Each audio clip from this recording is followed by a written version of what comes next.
Need to press that part.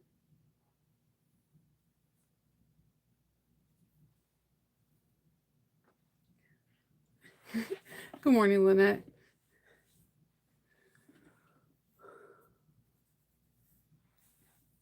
Happy Monday. I can't believe we are literally towards the end of March. Didn't we just say Happy New Year's? Didn't we just say Happy Valentine's Day and all that jazz? I'm listening to Kendall upstairs. Good morning, everybody. Happy Monday. Good morning. Oh, it's Monday. I have like a cool day planned. Um, um, okay, so today, well, right now, I'm making bias binding tape. I'm going to be filming today. I'm filming the third and final video for Ororosa's, the 3-pack. You guys really stay part of it. Doesn't fail every time. Even in videos, like you guys are gonna in the the last two videos I filmed, like there were parts that I had to retape, or like you will hear me like I gotta film this part again or something like that, because like Loki is notorious for like when it's a crucial scene or a crucial part that I need to talk about, he just goes off. Like it's like he has spidey senses when I'm trying to talk. It's interesting. I gotta admit, that pup keeps me on my toes. Hey everyone. So today, okay, I'm filming the third and final one video for Ororosa. Be a part of Ororosa's Facebook page, because Alexa's, she's dropping hints. I think there's like a giveaway to get like all three patterns. So I filmed the other two and I already know there's going to be comments on the first one. So the way I film, sometimes it seems like it's in reverse. I film the tutorial and then I film like a brief intro, and then I film the tutorial, and then I film the actual intro with the bag that we're making.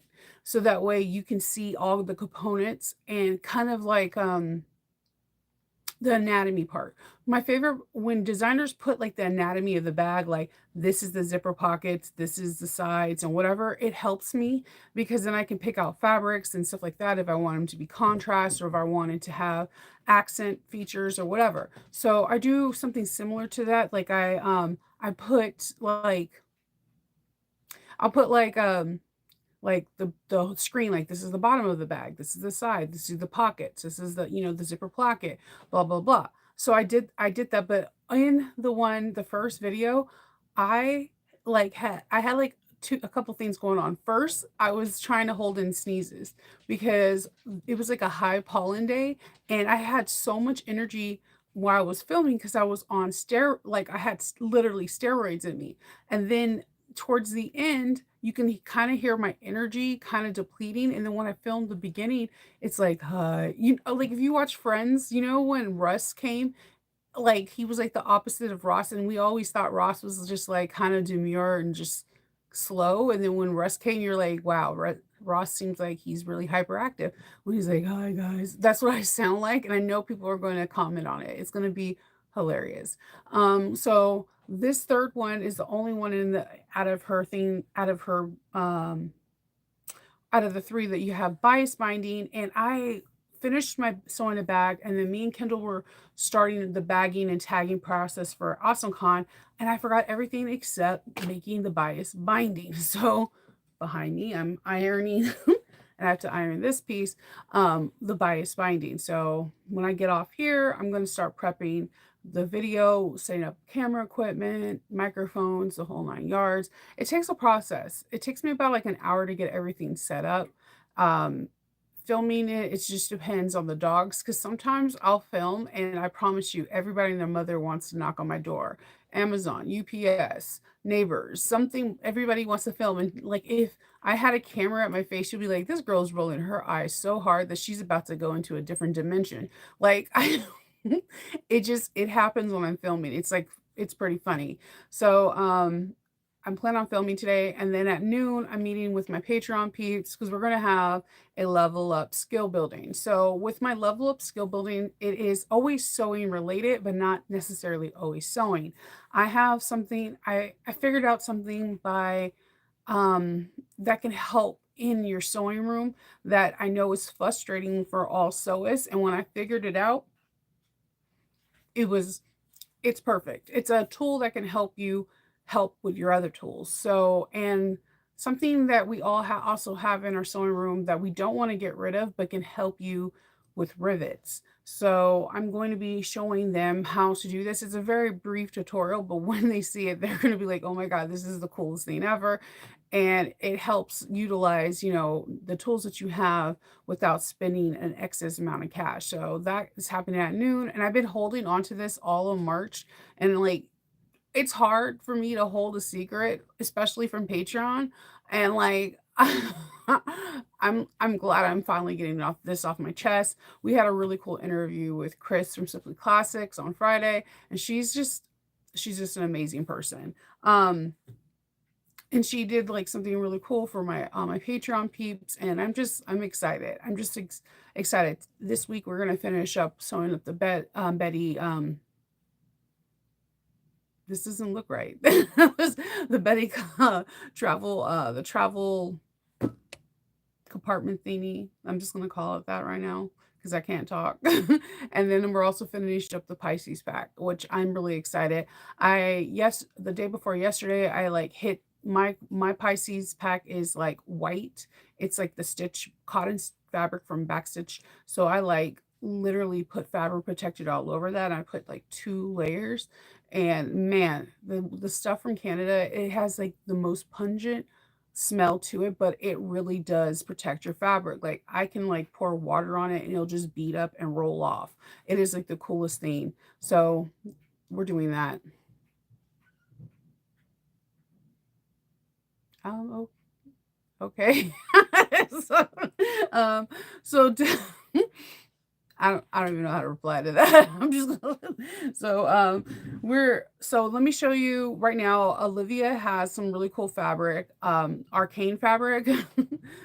Thank you. So we have some arcane fabric right now that Olivia's having. And I made this really mini. I made some really cool tags that go inside that are some of the graffiti that is within the arcane series.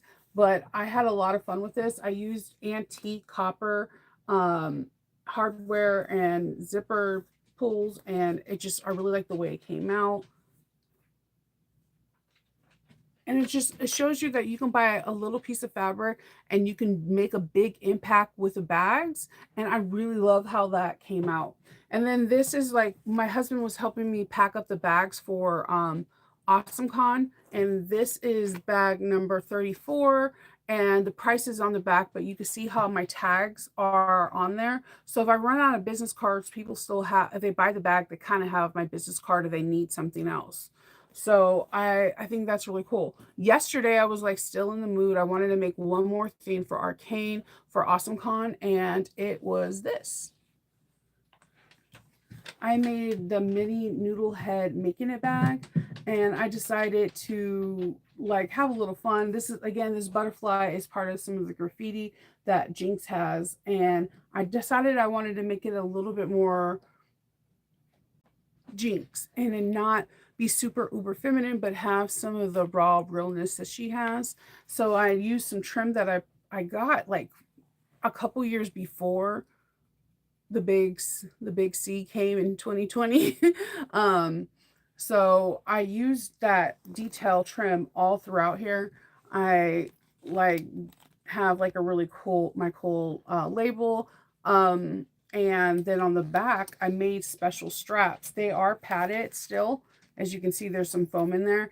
But I did use the exterior trim on the outside. So you could feel kind of like have that badass feeling when you're walking around with this bag. And it is, I did where you can do the sliders adjustable. Nothing else really I modified. I whenever I do this bag, I always modify the I just don't like having straps on my back. I just feel like it's super uncomfortable, and the more you put weight in it, the more it digs in. So having padded shoulder things is a must to me. I don't mind. I think having it on the lower half is just smart because you can adjust it to what you want to have, but having it on the upper part is really important. So that's what I did yesterday. Then Kendall and I kind of we're starting our book with putting our tags on. So far we have 51. This is 52. This will be number 52. I haven't tagged it. 53 will be the bag that I'm making today. And then I have like 3 bags I did not make crossbodies for. When I tell you I'm notorious for not closing up pockets or making crossbodies, I'm not joshing you. So I have 3 bags I need to make crossbodies for. And so I need to get those done this week. And so that way I can put them in the bag and tag. Yeah. So, but it's pretty cool because, how do I show you? Hold on. Oops.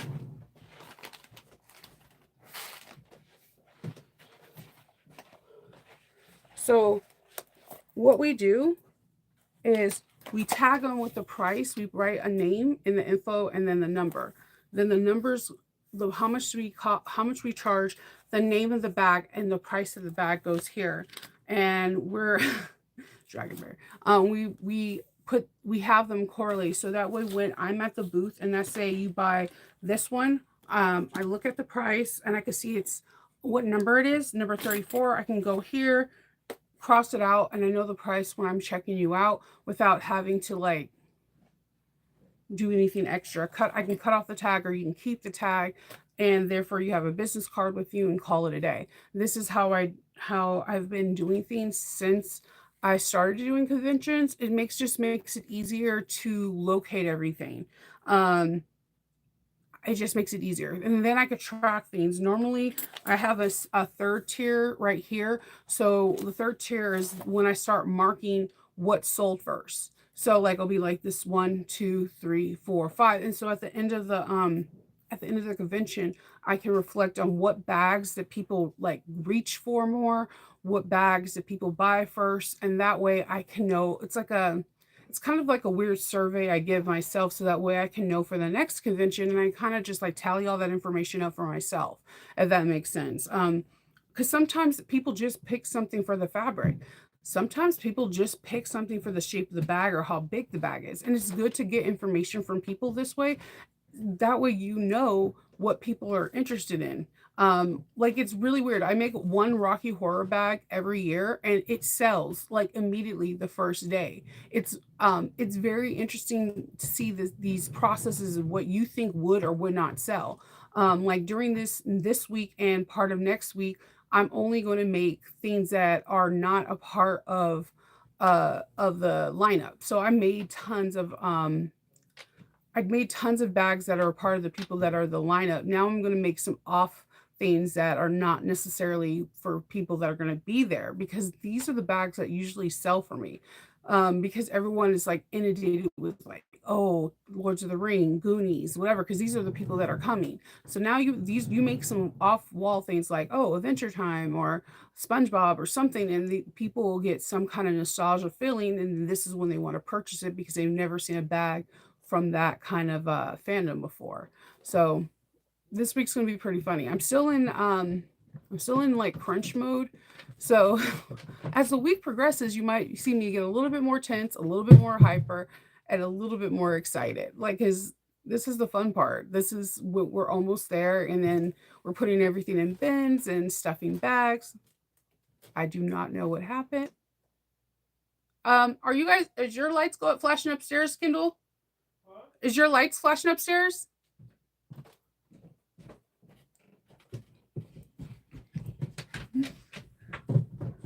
Was your lights flashing upstairs? My lights flashed twice. Yeah, they flashed up here. Huh. Maybe I don't know. All right. Hopefully we're not having some kind of rolling blackout because I have a lot of work to do today. So that's all I have for you today. And I plan on seeing Patreon. I plan on seeing you guys at noon. And do I have photos of each bag? I take photos of every single one of my bags, but I don't bring the photos to it. My bags I don't sell to replicate. So my stitch is, because of my ADHD, I don't like replicating bags. Each one of my bags are one of a kind. I don't replicate it. If I was to make this bag again, if someone was like, I want this bag again, I may have the same fabric, but I won't be using 2 shades of different black and gray and the same trim. I would be using it in something completely different. It might be an all blue bag with different graffiti art, or it might be actual different graffiti going up the side of it or whatever. I don't make the same bag twice. So yeah. So when right now my roster is like at 51 new bags, and that's not including bags that I've made this year that no one's ever seen. I take pictures of everything, but I do not replicate any bags. When you buy a bag from me, the part of my price stick is that I'm not replicating it at all. So somebody would be like, I'll give you $500 to remake this bag, and I don't. Because one, I don't like replicating. I believe all of us are one of a kind, and the thing that I hate about fashion is that everybody's been wearing like pays like 50 to hundreds of dollars to wear the same shirt. It makes zero sense to me. So I don't. I just I like people. I like things that are one of a kind. And I think that goes a lot with my personality, like how quirky I am. Like when I make my rockabilly dresses or when I make my corsets or whatever, I make sure that it doesn't look like anyone else's. I wanted it to be true to me. And so part of my bags that you get from me is I'm not going to replicate them because I wanted it to be true to you. Just how I feel. Um, if even if I have the same materials, it'll be built and constructed completely different. You would not think the two are the same whatsoever. So yeah, I just and people know that. I have people that will be like, "Hey, I only there is one loophole, but even with this loophole, it's still different." Like I recently had someone that their bag got stolen out of the car, and their boyfriend asked if I could replicate the bag. Actually, I could not replicate the bag exactly because I didn't have the exact fabric in that colorway. So it was like one point for me. I showed him the fabric that I did have. He did want it. I had different color leather and I had different kind of hardware. So I made it slightly different. It was in the same bag style in the park sling, but it did not look exactly like the bag that she originally had. And it was funny because I had to ask him for the original picture because he was like, "Oh, it was a Lord of the Ring." I'm like, "Sir, I have made over 100 Lord of the Ring bags, so I need a little bit more help here." So he had the picture of her when she was going to a birthday party. I was like, "Yeah, I know it. I knew that bag." So I was like, "Cool, let me help you out." But yeah, I don't like replicating anything. It's different. It just that's who I am. I don't think that I'm a carbon copy of anyone else, so none of my work is going to be like that.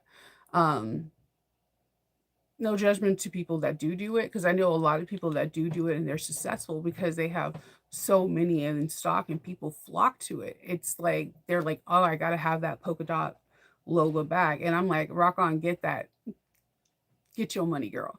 But that's just not me.